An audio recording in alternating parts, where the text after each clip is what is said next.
సూత్రవాక్యం అనే టైటిల్‌తో ఉన్న సినిమా ఒకటి ఈటీవీలో స్ట్రీమ్ అవుతుంది. ఈ సినిమా ఎలా ఉందో ఈ వీడియోలో తెలుసుకుందాం. ఈ లోపల వీడియోనైతే లైక్ చేసి ఛానెల్‌ని సబ్స్క్రైబ్ చేసుకోకుండా చూస్తున్నట్టయితే సబ్స్క్రైబ్ కూడా చేసుకోండి. ఈ సినిమాని చూసిన తర్వాత నాకైతే ఓకే. పర్వాలేదన్నట్టుగా అనిపించింది.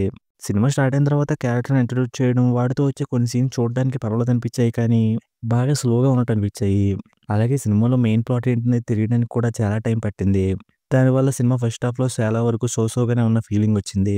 ఇంక సినిమాలో మెయిన్ ప్లాట్ స్టార్ట్ అయినప్పుడు వచ్చే సీన్స్ అయితే చూడడానికి ఇంట్రెస్టింగ్ అనిపించాయి. సినిమా సెకండ్ హాఫ్‌లో పోలీసులు చేసే ఇన్వెస్టిగేషన్, దాంట్లో వాళ్ళు కొన్ని విషయాలు తెలుసుకుంటూ ముందుకెళ్ళే ప్రాసెస్ అయితే పర్వాలేదనిపించింది. సినిమాలో ఒక వ్యక్తి మిస్సింగ్ అయ్యాడని చెప్పి పోలీసులు తెలుసుకొని దాని గురించి ఇన్వెస్టిగేషన్ చేయడం స్టార్ట్ చేస్తారు. ఆ వ్యక్తికి ఏమైంది? ఆ వ్యక్తిని ఎవరు ఏం చేశారనే విషయాన్ని ముందే మనకి క్లియర్‌గా చూపించేస్తారు. దానివల్ల ఎక్కువ ఇంట్రెస్టింగ్‌గా అనిపించలేదు గానీ, ఇన్వెస్టిగేషన్ ముందుకెళ్ళే ప్రాసెస్సు, చేసినవాడు దొరికిపోతాడేమో అనే చిన్న టెన్షన్‌ని బానే క్రియేట్ చేశాడనిపించింది. ఇంక ఇన్వెస్టిగేషన్‌లో ఇదే విషయాన్ని తెలుసుకునే ప్రాసెస్‌లో ఇంకో ఎలిమెంట్ కూడా యాడ్ అయ్యి రివీల్ అవుతుంది.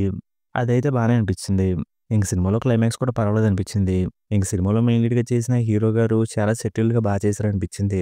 ఇంక సినిమాలో బ్యాక్‌గ్రౌండ్ స్కోర్ సినిమాకి తగ్గట్టుగా బానే ఉంది.